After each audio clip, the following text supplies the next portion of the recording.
We're now joined by Shabnam Salih, who is Director of the New Jersey Office of Healthcare, Affordability, and Transparency. Shabnam, thank you so much for joining us. Hi, thank you, Steve. Thanks for having me. Tell everyone what your office is and why it matters now more than ever.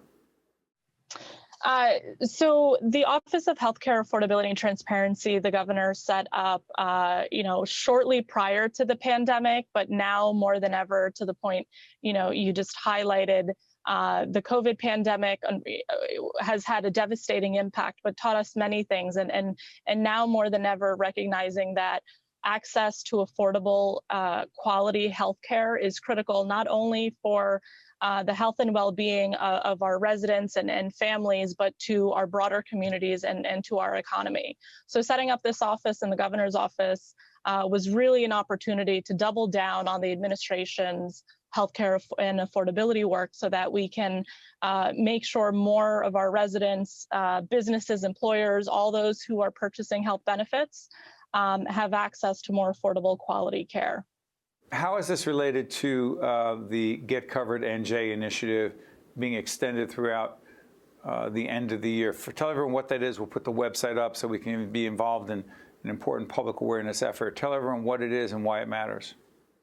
Yeah, absolutely. So our Department of Banking and Insurance, this year we launched the New Jersey's own state-based exchange, and we've done a number of things in the individual market that have ultimately helped bring premiums to lower today than they were when the ACA was first implemented. So a whole host of policy changes and programs that have implemented that have really made a significant impact on affordability for New Jerseyans who are purchasing on the individual market.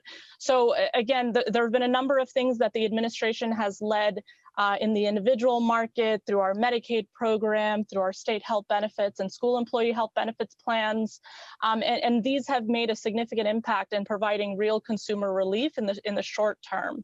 What we're also working on is something called the New Jersey Healthcare Cost Growth Benchmark Program, which is a mouthful, I know, but it's really a program and an opportunity for us to take a look at healthcare affordability work in the long term. So we recognize that consumers need real relief and support now and in the short term, and Get Covered New Jersey is a great way to connect more New Jerseyans to affordable healthcare. So for anyone who is uninsured or underinsured or wants to do some, it'll be on the screen. What happens when they go to the site, Director? So a number of different things. If you're uninsured or underinsured, or you want to shop around, there are different tools on there where you can compare different types of plans, learn more about your options. We have, for the first time, state-level subsidies that have helped make these plans more affordable for more New Jerseyans. The American Rescue Plan, which the federal, so there's new funding and subsidies available from the new federal dollars. Yep, that have made a huge impact in lowering premiums for a lot of residents as well, both in New Jersey and certainly across the country. There are a lot of executive orders, and some of them are very hard to follow in terms of what they're for and why they matter. Executive Order number 217, signed on January 28th, 2021. What is it? And please tell folks why it matters to them directly. Sure. So, Steve, you highlighted Get Covered New Jersey, which is really about getting folks connected to the coverage that they need today and that they need in the short term. Executive Order 217 did a couple of different things, really focused on how is it that as an administration we can continue to support and make real progress on affordability and accessibility measures in healthcare for all those that we need, that we know need it. One of the primary things that the executive order does is it sets us up on the path to developing a healthcare cost growth benchmark or a target, whichever you want to call it. And what the benchmark is really it's a simple idea, but I think it's a really bold and big idea. And what the premise it's certainly focused on is that healthcare costs have grown too quickly. They Much are greater than the degree, sorry for interrupting, Director, at a much greater rate, at a much higher rate than wages, clearly. Than wages, than folks' income, than the economy. And we know this is unsustainable. We all must have someone in our lives or someone we know that has struggled with the cost of healthcare, whether it's purchasing coverage or out-of-pocket costs or their co-insurance. So we know this rate of growth is unsustainable. Healthcare is feeling more and more expensive, whether you're a family purchasing it for yourself, whether you're an employer wanting to, attract and retain a competitive workforce. It's getting more and more challenging. So with Got the 30 benchmark seconds left. So what happens with this executive order and what impact will it have?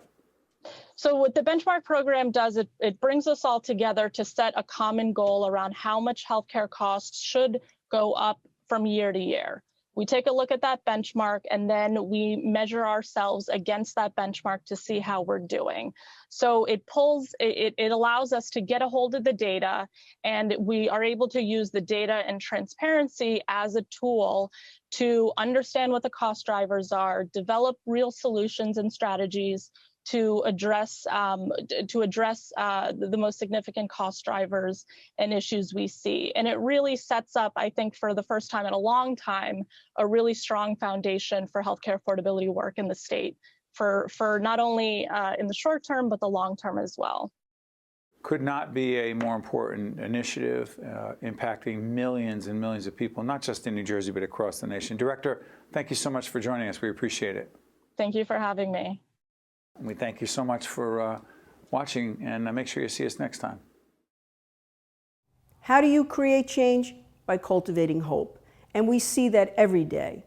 In the eyes of our preschoolers, in the souls of the seniors in our Adult Day program, in the minds of the students at Robert Treat Academy, a national Blue Ribbon School of Excellence, in the passion of children in our Youth Leadership Development Program, in our commitment to connections at the Center for Autism, and in the heart of our community, the North Ward Center, creating opportunities for equity, education, and growth.